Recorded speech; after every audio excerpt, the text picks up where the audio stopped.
Você com certeza conhece a conquista da Lua. Mas e as missões que ficaram pelo caminho? Hoje, o canal Top 10 vai revelar como uma simples faísca em um teste ou o clima frio de um lançamento mudaram para sempre a exploração do espaço. Já se inscreve aqui no canal para nos ajudar à meta dos 10 milhões de inscritos e vamos conhecer a história de quem arriscou tudo para explorar o desconhecido.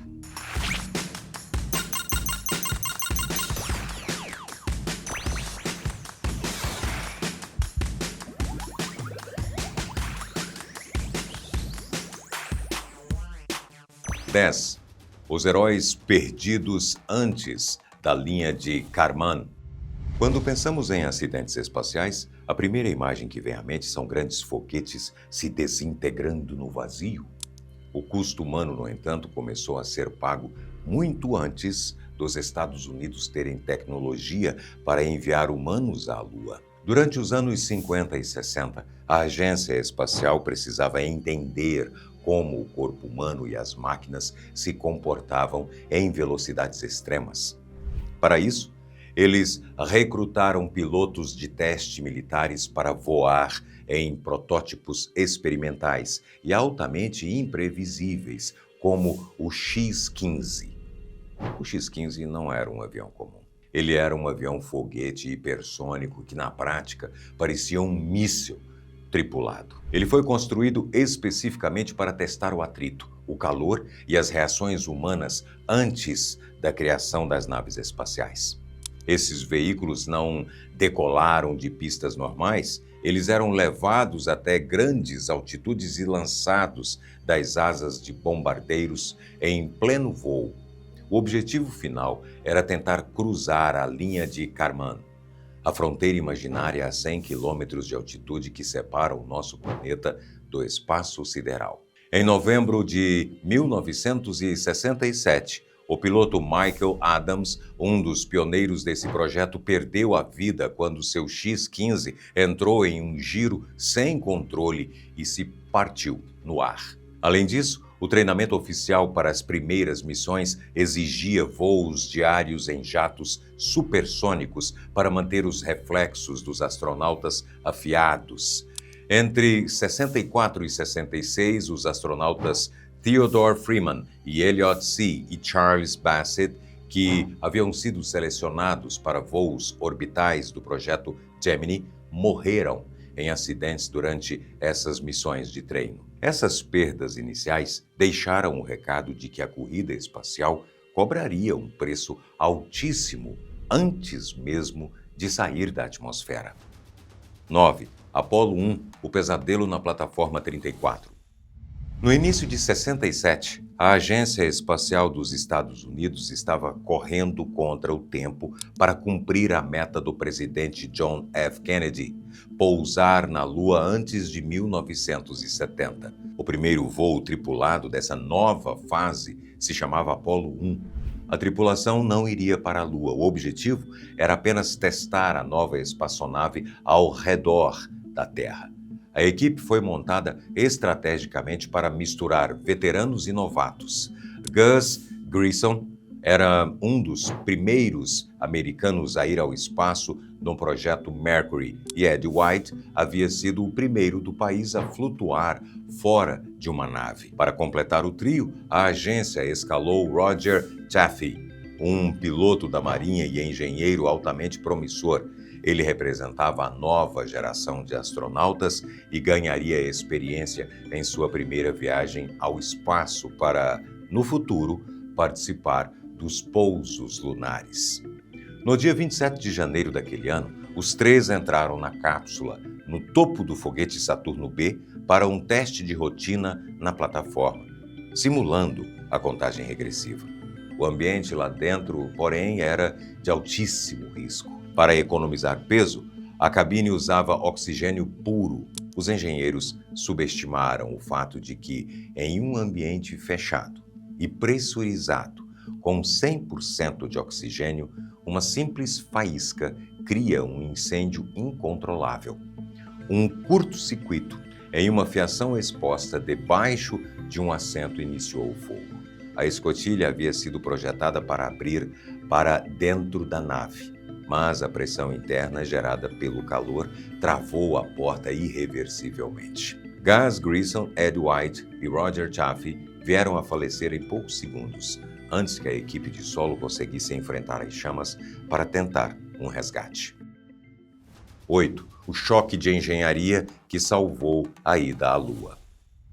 O desastre no teste da Apollo 1 teve um impacto paralisante nos Estados Unidos. As audiências no Congresso americano suspenderam imediatamente os voos tripulados e o projeto lunar ficou no chão por 18 meses. Durante a investigação da cápsula destruída, o cenário revelado foi assustador. O controle de qualidade na montagem do módulo de comando era repleto de falhas. Os inspetores encontraram fiações desencapadas e até ferramentas soltas que haviam sido esquecidas atrás dos painéis de controle. Em um primeiro momento, a perda do módulo pareceu o fim definitivo do sonho lunar, mas esse choque forçou a agência espacial a frear a corrida política contra os soviéticos e reavaliar toda a engenharia.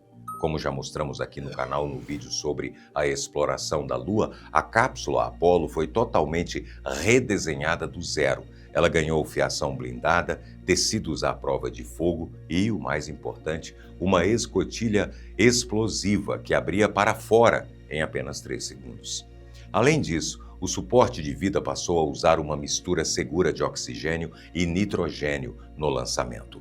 Especialistas em sistemas aeroespaciais concordam que, se aquela falha elétrica não tivesse sido exposta no solo, ela inevitavelmente ocorreria no espaço onde a tripulação estaria isolada. Um acidente em órbita possivelmente teria encerrado o programa espacial para sempre. Foi a identificação severa desses erros que garantiu a segurança das missões seguintes, permitindo que Neil Armstrong e Buzz Aldrin realizassem a histórica caminhada lunar. 7. Ônibus espacial, a perigosa ilusão da rotina.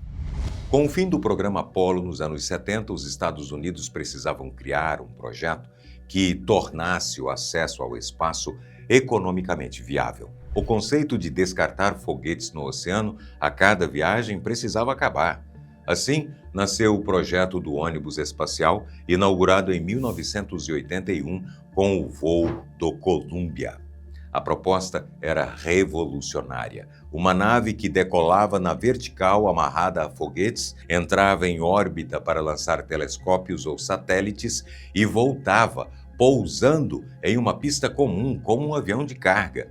O design robusto convenceu o público e o governo de que ir ao espaço se tornaria algo tão rotineiro quanto um voo comercial. A arquitetura do ônibus espacial, no entanto, escondia um defeito de origem. Na era Apollo, a cápsula ficava no topo absoluto do foguete e possuía uma torre de escape, uma espécie de mini-foguete de emergência. Se houvesse qualquer problema na subida, essa torre puxava a cabine dos astronautas para longe da explosão. Já o ônibus espacial ficava colado na lateral de um tanque de combustível de quase 50 metros, espremido por 2 grandes propulsores, que são aqueles cilindros brancos laterais responsáveis pelo empurrão inicial da decolagem. Se qualquer falha crítica acontecesse nos primeiros minutos de subida, não havia como separar a cabine para ejetar os astronautas. Os projetistas ficaram sem essa opção de fuga porque a nave precisava ser gigante para abrigar um compartimento traseiro enorme, capaz de transportar satélites muito pesados. Basicamente, a segurança de ter um sistema de emergência foi sacrificada em troca de espaço para carregar carga. 6. Challenger, a pressão que ignorou os técnicos.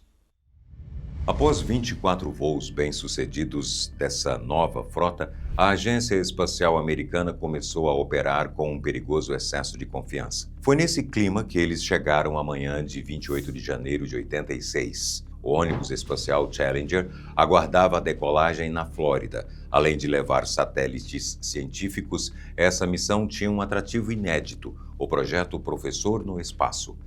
Krista McLife, uma professora de história, havia sido escolhida para dar aula ao vivo, direto da órbita da Terra. Por causa dela, o lançamento virou um evento nacional, com milhões de crianças assistindo ao vivo nas televisões das escolas. Mas, nos bastidores, uma crise silenciosa estava acontecendo. O clima na Flórida estava completamente atípico, com as temperaturas caindo abaixo de zero durante a madrugada.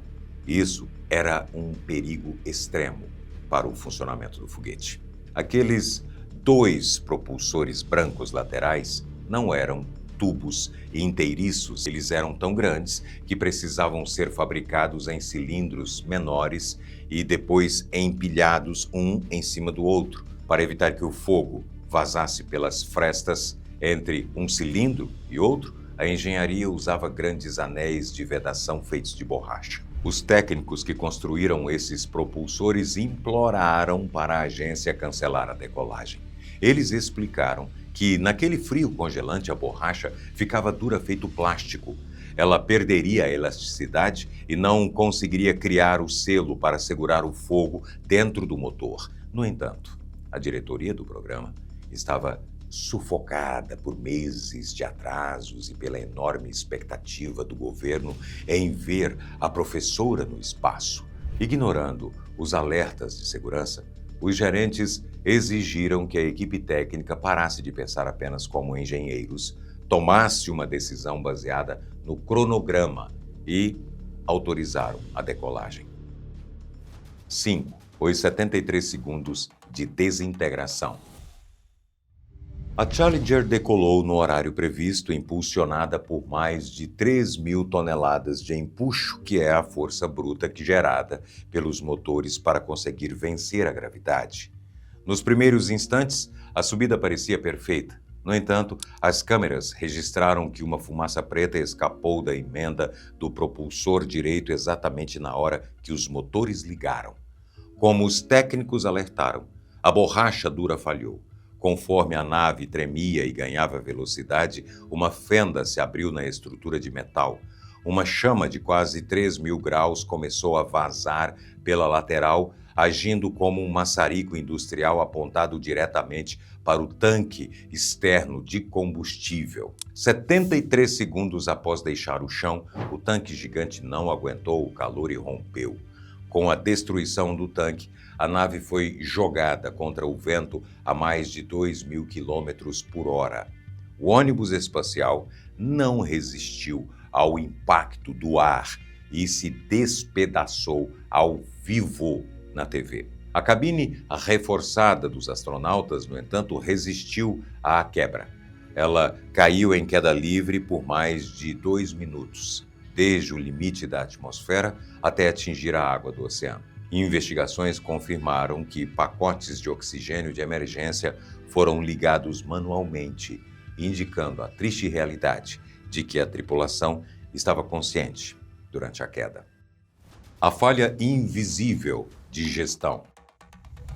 O colapso da Challenger exigiu a criação de uma comissão presidencial independente para analisar minuciosamente as causas técnicas e organizacionais do desastre. Entre os membros convocados estavam profissionais que entendiam do assunto na prática: Neil Armstrong, o primeiro homem a caminhar na Lua, e Richard Feynman, um brilhante físico vencedor do Prêmio Nobel. Durante uma das audiências oficiais, Feynman realizou um experimento simples e devastador. Ele pegou um pedaço de anel de borracha do foguete, apertou com um grampo e o colocou em um copo com água gelada da própria mesa. Ao retirar o material, ele continuou deformado, comprovando perante o país que a engenharia estava certa desde o início sobre o impacto do frio na peça. O relatório da comissão revelou que o defeito era mecânico, Mas a verdadeira falha era institucional. Eles cunharam o termo normalização do desvio. Como a borracha já havia sofrido queimaduras em voos anteriores sem causar a destruição da nave, a gerência da agência espacial absorveu aquele defeito como uma característica comum do equipamento. O programa dos ônibus espaciais foi suspenso por quase 3 anos para a reformulação das peças. Mas a cultura de ignorar avisos técnicos persistiu nos corredores e preparou o terreno para o próximo incidente. 3. Columbia, a missão comprometida na decolagem. 17 anos após a perda da Challenger, a história trágica de ignorar avisos técnicos se repetiu. No dia 16 de janeiro de 2003, a agência lançou a missão de pesquisa STS-107. O veículo escalado para o voo foi o ônibus espacial Columbia. Sim, ele também era um ônibus espacial. Aliás, o mais histórico de todos, pois havia sido a primeira nave dessa frota a viajar para o espaço no começo dos anos 80. O objetivo dessa missão era passar 16 dias flutuando livremente para realizar dezenas de experimentos científicos. Mas a sentença da nave foi assinada muito antes de chegar ao espaço, logo no primeiro minuto de voo. Sabe aquele tanque gigante laranja que fica grudado no ônibus espacial? Ele é cheio de combustível supercongelado, a centenas de graus abaixo de zero. Para impedir que o tanque congele por fora e crie grandes blocos de gelo, a engenharia cobre o metal com uma espuma de isolamento térmico. É um material feito de poliuretano, muito parecido com essa espuma expansiva usada em construção civil ou o material de uma caixa de isopor. 81 segundos após o lançamento, um bloco dessa espuma se soltou da parede do tanque. Ele tinha o tamanho e o peso de uma mala pequena de viagem, mas como uma simples espuma pode causar problemas. Você pode até estar se perguntando. O detalhe letal aqui é a velocidade. Com o foguete subindo a quase 800 km por hora, aquele bloco leve virou um projétil de altíssima energia e bateu com força de um bloco de concreto contra a beirada da asa esquerda do ônibus espacial. Na manhã seguinte, a equipe técnica no solo revisou os vídeos do lançamento e percebeu a batida. O clima foi de desespero imediato e o motivo era simples. A borda da asa era coberta por painéis pretos de carbono reforçado. Era o principal escudo térmico, a única blindagem que impedia a estrutura de alumínio da nave de derreter na hora de cruzar o fogo da atmosfera para voltar à Terra. Sabendo do perigo, os engenheiros solicitaram oficialmente que a direção acionasse satélites militares americanos para fotografar a nave no espaço e avaliar o tamanho do buraco. Mas a diretoria bateu o pé e negou. Eles argumentaram que pedaços de espuma já caíam e batiam nas naves desde os primeiros voos e que aquilo era considerado um dano aceitável. Pior ainda, os chefes afirmaram que, mesmo se houvesse um defeito grave, não havia nada que os astronautas pudessem fazer no espaço para consertar. E assim, a tripulação continuou seus experimentos de forma dedicada, sem ser informada de que o veículo em que estavam já carregava uma falha letal. 2. A física da reentrada atmosférica. No dia 1º de fevereiro de 2003, a tripulação concluiu os experimentos e o Columbia iniciou o complexo processo de reentrada. Retornar da órbita não é apenas cair. A nave precisa usar o atrito da atmosfera da Terra como um grande freio aerodinâmico para desacelerar seus 27 mil quilômetros por hora. Durante esse processo, a compressão do ar em frente à nave é tão forte que transforma os gases em plasma, uma bolha de calor extremo que chega a passar de 1.600 graus Celsius. O impacto da espuma durante o lançamento havia aberto um buraco definitivo naquele escudo térmico. Enquanto cruzava o céu do estado do Texas a cerca de 60 quilômetros de altitude, o gás superaquecido encontrou uma fenda. plasma entrou no interior da asa esquerda, derretendo a estrutura de suporte feita de alumínio e destruindo os fios dos sensores. Na sala de controle de Houston, as luzes dos monitores começaram a apagar, indicando a perda de pressão nos pneus e falha hidráulica. O diretor de voo ainda tentou contato com o comandante da missão, Rick Husband, mas a transmissão cortou logo após a primeira resposta. Com o interior da asa colapsando devido ao calor, a nave perdeu a estabilidade aerodinâmica e girou e se fragmentou.